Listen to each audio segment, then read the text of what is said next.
아멘. 주님께 영광의 박수를 돌리십시다. 오늘 설교 제목을 자신을 깨우는 사명이라 이렇게 정해봤습니다. 따라합시다. 사명으로 자신을 깨웁시다. 한국 사람들은 어려운 외국말이 들어오면 쉽게 바꾸어버리는 천재적인 능력이 있다고 합니다. 그래서 할머니들 이야기를 들어보면 아주 이렇게 이 작은 일들도 이 외국말들을 쉽게 바꿔가지고 아주 자기들 마음대로 쓰는 언어들이 많습니다. 엊그제 TV에 봤는데 어떤 할머니가 손자에게 이 카드에 나오는 동물 이름을 가르쳐 준 거예요.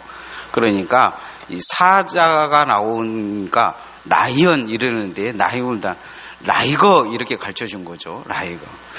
그다음에 개구리 그러니까 이제 사투리를 가르쳐 준다고 깨구락지 이렇게 가르쳐 주더라고요. 할머니들이 이게 모여서 동창회를 어떤 호텔에서 했습니다. 호텔 이름이 메리어트 호텔이었습니다. 초등학교 동창회를 했는데 할머니 동창회 한 호텔이 너무 좋았는가 봐요. 그래서 할머니들이 그 다음에도 그 호텔에서 하기로 했어요. 그런데 어떤 할머니가 메리어트 호텔이 외우기가 좀 힘들잖아요. 그래서 쉽게 자기가 외우기 쉽게 생각을 합니다. 그래서 어떻게 쉽게 생각했냐면 메리아스를 생각하면 되겠다. 그래서 메리아스 호텔로 이렇게 자기가 이제 외웠어요. 그리고 1년이 지났어요. 생각을 해보니까 속옷은 분명한데 잘 생각이 안 난 거예요. 그래서 택시를 타고 가면서 한참을 생각을 했습니다. 택시기사가 물어봐요. 어디 가실 겁니까? 그러니까 여기서 탁 튀어나오는 말이 기사 양반 런닝구 호텔로 갑시다. 그랬다는 거죠. 사람이 이렇게 기억해야 될 것, 기억하고 살아야 될 것을 잃어버리면 길을 잃어버린 거나 다름이 없습니다. 한 해 동안 여러분의 마음속에 주님을 위해 기억해야 될 것이 무엇이 남아 있습니까? 혹시 길을 잃어버리고 살고 있지는 않습니다. 길 잃어버린 신앙.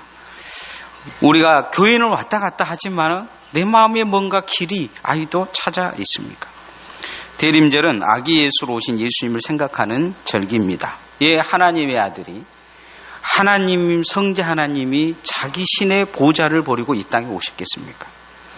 그것도 십자가를 지시고 자신이 죽어야 될 줄 알면서도 마국간에 냄새나는 마국간에 그것도 힘 있는 부모가 아니고 정말로 힘없는 부모의 자녀로 이 땅에 오셨겠습니까? 그것은 사명이 있기 때문입니다. 뭔가 사명감을 갖고 이 땅에 오신 것이죠. 오늘 우리가 읽은 성경을 유대인들이 읽을 때 참고하는 주석이 있습니다. 미드라시라는 주석에 보면 오늘 두 새가 나오는데 까마귀와 비둘기가 나오는데 까마귀는 이 미드라시에서 사명이 없는 새로 비둘기는 사명이 있는 새로 사명을 잘 감당한 새로 이렇게 해석해 놓고 있습니다. 왜 이런 해석을 했는지 오늘 우리가 설교 말씀을 들어보면서 나는 어떤 위치에 놓여져 있는지 우리 삶을 한번 뒤돌아 봤으면 좋겠습니다. 미드라시에서 이 까마귀는 어떻게 표현하고 있느냐? 방관자로 표현하고 있습니다.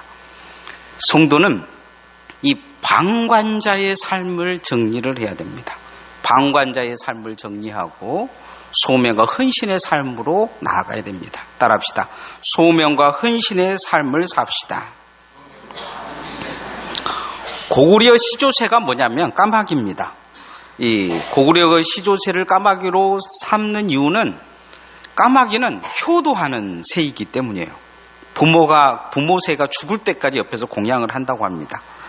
그런데 우리나라 사람들이 까마귀를 흉조로 여기는 이유가 있어요. 그건 뭐냐면 당나라가 고구려를 이렇게 공격을 할 때 수만 대군이 죽었습니다. 그런데 당나라 사람들이 사람 죽은 것도 정말로 그렇게 비참한데 고구려의 이 국기에 있는 이 까마귀 새가 와서 시체를 다 뜯어 먹어버리더라는 거예요. 그래서 동양사상에서는 까마귀를 흉조로 여깁니다. 이 동양사상에 물든 우리는 까마귀를 볼 때마다 기분이 별로 안 좋죠. 흉조로 생각하는 경향이 있습니다. 성경에도 까마귀는 불결한 동물로 표현되지만은 또 엘리야에게 떡과 물을 가져다 주는 고마운 동물로 표현되기도 합니다. 우리가 읽은 성경의 까마귀는 홍수 이후 방주에서 첫 번째로 나온 그런 새입니다. 이 생물 중에서 노아의 방주에서 첫 번째 밖으로 나왔어요. 왜 나왔냐면 노아가 세상 상황을 알기 위해서 이 까마귀를 먼저 내보내는 걸 볼 수가 있습니다. 그런데 한 가지 기록이 나와 있는데 특이한 건 뭐냐면 까마귀가 그냥 왔다 갔다만 했다고 기록이 나와 있습니다. 비둘기하고는 좀 달라요. 비둘기는 내놓으니까 다시 노아의 손으로 돌아왔는데 까마귀는 그냥 왔다 갔다 했다는 거예요. 눈에 보일 정도만 있었다는 것입니다. 제 마음대로 날아다녔다는 것입니다. 노아가 먹이를 줘야 되는 상황인데 까마귀는 노아 손에 오지 않은 것은 먹이가 필요 없는 상황이 됐어요. 의견이 분분하지만 미드라시에서는 그렇게 표현합니다. 이 까마귀가 세상에 널려있는 시체를 먹고 살았기 때문에 그냥 노아 눈에서 보이는 정도만 온 거죠. 혹시나 다시 방주로 들어가면 못 나올 줄 알고 아예 주변에서 왔다 갔다만 한 것입니다. 노아는 까마귀를 통해서 정보를 얻고 싶었지만 기대에 미치지 못한 까마귀가 되어버린 것을 볼 수가 있습니다. 비둘기처럼 노아의 손으로 돌아오지 않습니다. 까마귀는 뭔가 방관자의 삶을 삽니다. 노아는 뭔가 이 땅이 어떻게 희망이 있느냐, 땅이 다시 나가서 살 수 있느냐를 알아보려고 까마귀를 내놓았는데 까마귀는 그 전혀 관심이 없어요. 온 세상에 지가 먹을 것만 널려 있으니까 마음대로 먹고 다니면서 노아의 손에 잡히듯 말듯 방관자의 삶을 산 것입니다. 약 올린 것도 아니고. 오늘 7절 말씀 한번 같이 읽어봅시다. 시작. 까마귀를 내놓음에 까마귀가 물이 땅에서 마르기까지 날아 왕래하였더라. 멀리 가버린 것도 아니고 완전히 마를 때까지, 땅이 마를 때까지 왔다 갔다 하면서 자신의 배만 채우고 그렇게 시체만 뜯어먹고 그렇게 산 흔적의 모습이 나타나 있습니다. 성찬절이 되면 설교에 등장하는 인물들이 있습니다. 이 예수님께서 태어나실 때 당시의 유대왕 헤롯과 그 시대의 유대 종교 지도자들입니다. 이 까마귀 같은 존재들이죠. 어느 날 하늘의 별을 따라서 동방에서 온 동방박사들이 헤롯 앞에 나타납니다. 그거 대뜸 물어요. 유대왕이 어디서 나겠느냐 묻습니다. 예루살렘이 소동이 일어나는데 헤롯이 모르니까 유대 종교 지도자들, 성서학자들을 불러다가 묻습니다. 성경에 유대의 왕이 어디서 나냐고 나왔느냐 물으니까 이 사람들이 종교 지도자들이 가르쳐 줍니다. 베들레헴입니다. 이렇게 이야기해요. 동방박사들이 베들레헴을 향해서 가는데 이 유대 지도자는 관심이 없습니다. 따라가서 확인해 보지도 않아요. 날마다 그들이 기다리는 메시아가 베들레헴에서 난다고 하고 하나님도 제대로 믿지 않는 동방에서 사람들이 와서 그것을 확인해 보려고 가는데 자신들은 확인해 보지 않습니다. 그냥 방관해 버립니다. 나중에 동방박사가 지나가고 나서 사라지고 나서 헤롯이 혹시나 유대 왕이 태어날까 싶어가지고 베들레헴에서 1, 2세대 나이 모든 아이를 다 죽여버려도 그것에 대해서 아무 경고도 해주지 않고 애들이 죽어나가는데도 방관하는 방관자의 삶을 사는 사람들이 있습니다. 이 유대 지도자들은 모른 척 해버리죠. 방관자처들은 말입니다.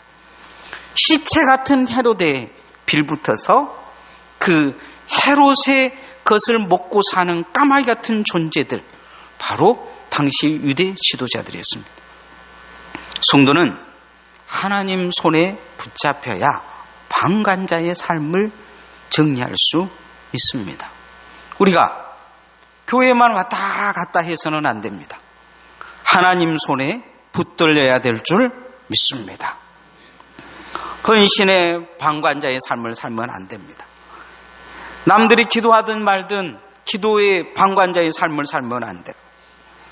예배의 방관자의 삶을 살면 안 됩니다. 내가 올해 방관자의 삶을 살았는지 아닌지 한번 뒤돌아봐야 됩니다. 하나님의 손에 잡힐까 싶어서 왔다 갔다 하긴 하는데 주님 손이 잡히면 내가 좀 일도 더 해야 되고 마음이 괴롭고 헌신도 해야 되고 어찌 보면 주님 손에 잡히면 기도의 시간도 더 많이 내야 되고, 그러니까 적당히 안 잡히는 선에서만 그렇게 내 인생을 영위하고 살고 있지는 않는지. 까마귀는 노아의 손에 잡힐까 싶어서 잡히지 않고 왔다 갔다 하면서 땅이 마를 때까지 옆에 있긴 있었어요. 비둘기보다 더 오래 있었습니다. 교회를 어떤 사람보다 더 오래 다닌 사람들 많아요. 그러나 방관자처럼 살 경향이 많습니다. 우리가 기도의 자리로, 예배의 자리로 돌아가야 될 줄 믿습니다. 대림절 이 방관자의 삶을 정리하시기를 소원합니다. 그래서 내가 하나님 앞에 어떻게 서야 될 것이냐, 올 한 해를 잘 정리하십시오. 그리고 내년에 정말 하나님 앞에 헌신자로 설 수 있기를 소원합니다. 두 번째, 따라하십시다. 주님 손에 잡혀야 합니다. 영국에서 전해온 목동 이야기가 있습니다. 한 왕자가 사냥을 나갔다 길을 잃었는데 한 목동을 만났어요. 그 목동을 만나 길을 찾아주면 돈을 많이 주겠다고 했습니다. 목동이 별로 시큰둥하면서 싫다는 거예요. 내가 내 양을 버리고 내 양들을 치어야 되는데 내 주인이 내게 맡겨놓은 양을 버리고 내가 어떻게 가겠느냐, 그렇게 이야기를 해요. 월급을 3배 주겠다고 이야기합니다. 그래도 싫다 그래요. 그러니까 왕이 왕자가 목에다 칼을 들이면서 내 명령을 듣지 않으면 너 죽이겠다 하니까 죽어도 못 가겠다. 별 수 없이 이 왕자는 이 목동이 말로 가르쳐준 곳으로 이제 찾아가서 간신히 길을 찾아서 그 헤매던 길에서 돌아왔다고 합니다.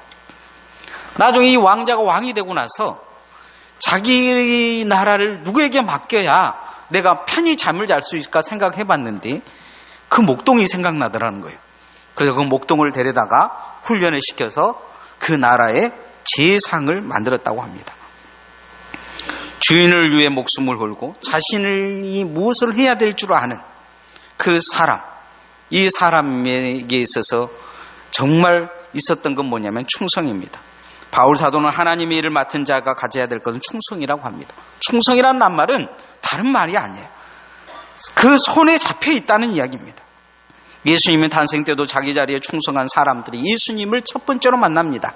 누구냐면 바로 들판에서 깨어서 양들을 지켰던 목자들이었습니다. 모든 사람들이 잠들어 있는데 그 추운 날씨에 그냥 주인이 보지 않으니까 그냥 잠자버릴 수 있지 않겠습니까? 베들레헴의 그 들판에 그 목자들만 있었던 게 아니에요. 여기저기 베들레헴에는 똥통이라 그래가지고 온통 이 들판에 양들이 있는 그런 지역이었어요. 또 그냥 양들이 아무데나 똥을 싸놔가지고 똥통이라는 소문이 나는 그런 지역이에요. 그런데 그 많은 목자들 중에서 누가 예수님을 봤느냐? 그 밤에 깨어서 자신의 일에 충성한 이 목자들이 예수님을 만나는 것을 볼 수가 있습니다. 예수님의 첫 탄생을 이 목자들이 봤다는 것은 큰 의미가 있습니다.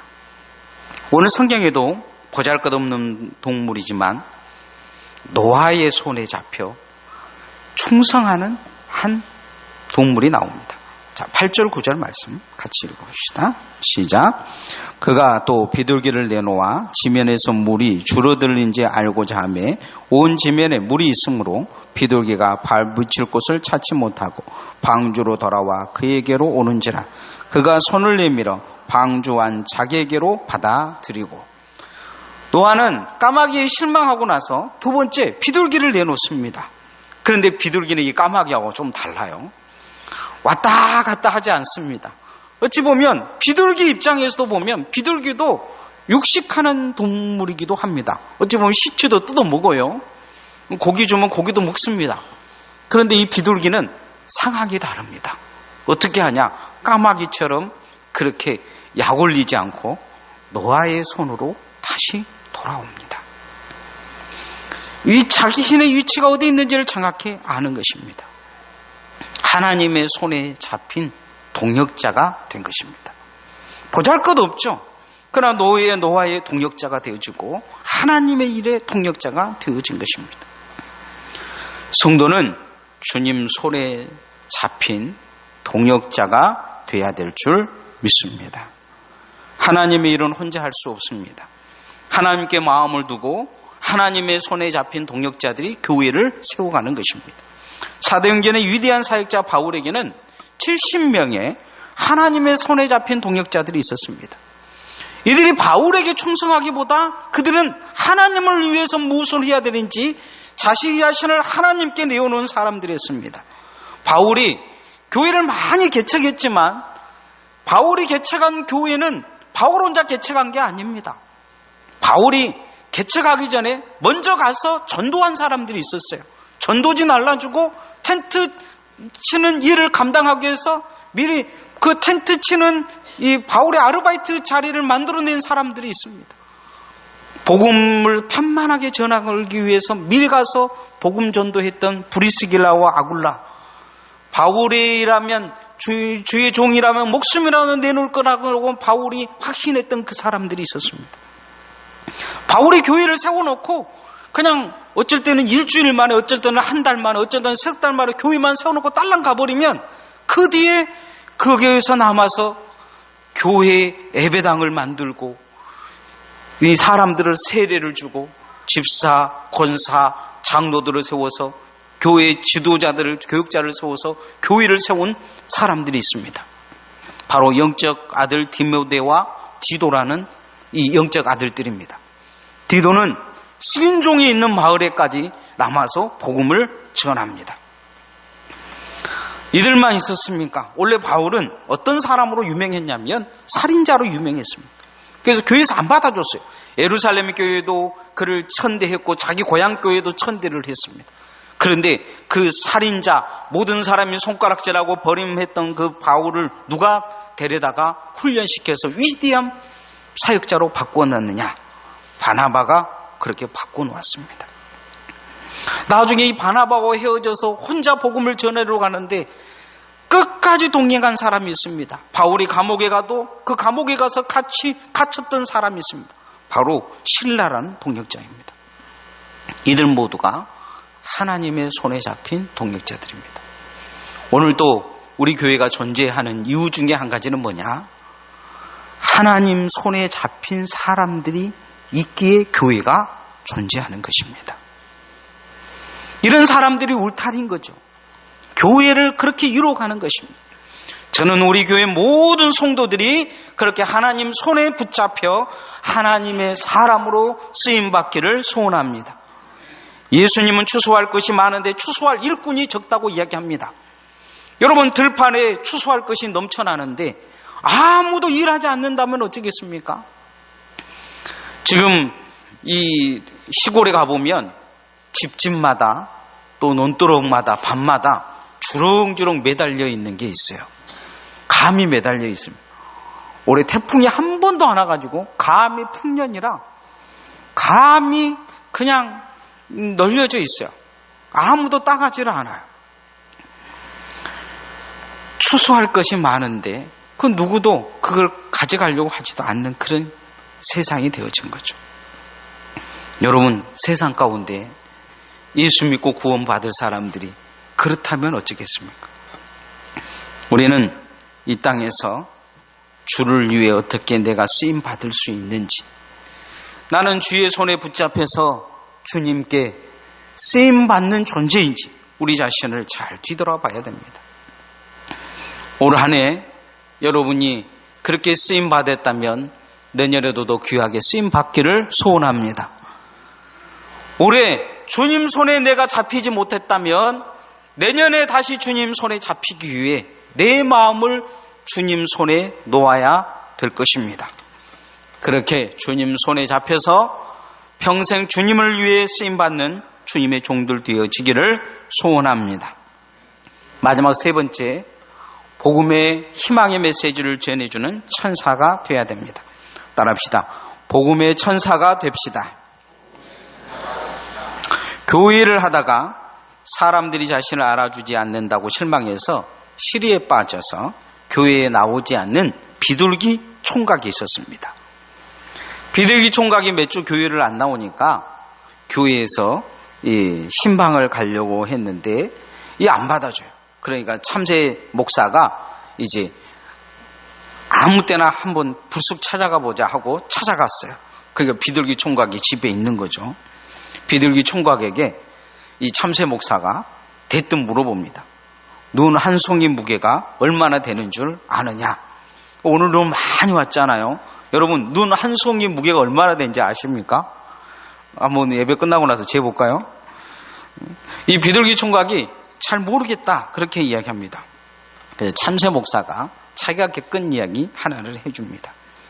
눈이 오는 날, 어느 날, 이 눈이 내리기 전에 하늘을 이렇게 보니까 눈이 내리더라는 거예요. 그래서 자기 앞에 있는 나무가지 위에 눈이 한 송이, 두 송이 내려서 심심해서 한번 세보기로 했다고 합니다. 한 송이, 두 송이 세고, 10송이, 100송이, 1000송이, 10,000송이 그렇게 세고 있었습니다. 정말 할 일이 없었던 것 같아요. 그렇게 374만 1952송이를 딱 셀 때까지는 아무 일이 없었다고 합니다. 그런데 374만 1953송이가 그 나무가지에 딱 앉자 나무가지가 부두둑 하고 부러지더라는 거예요. 그 이야기를 하고 이 참새 목사가 비둘기 총각 잘 있게나 하고 돌아왔다고 합니다. 뚱딴지 같은 이야기를 하고 간 거잖아요. 목사님 왜 저 이야기를 했을까? 가만히 이제 비둘기 총각이 생각을 하다가 갑자기 일어나가지고 배고프다고 밥도 먹고 머리도 감고 그러더라는 거죠.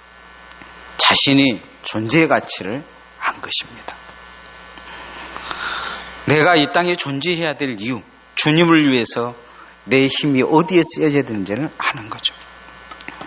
마지막 374만 1953송이가 되기로 결심한 것입니다. 우리가 이 땅에 살면서 세상 많은 사람들이 일을 하지 않는다, 교회 나오지 않는다, 뭐가 되지 않는다, 교회가 어쩌다 저쩌다 하지만은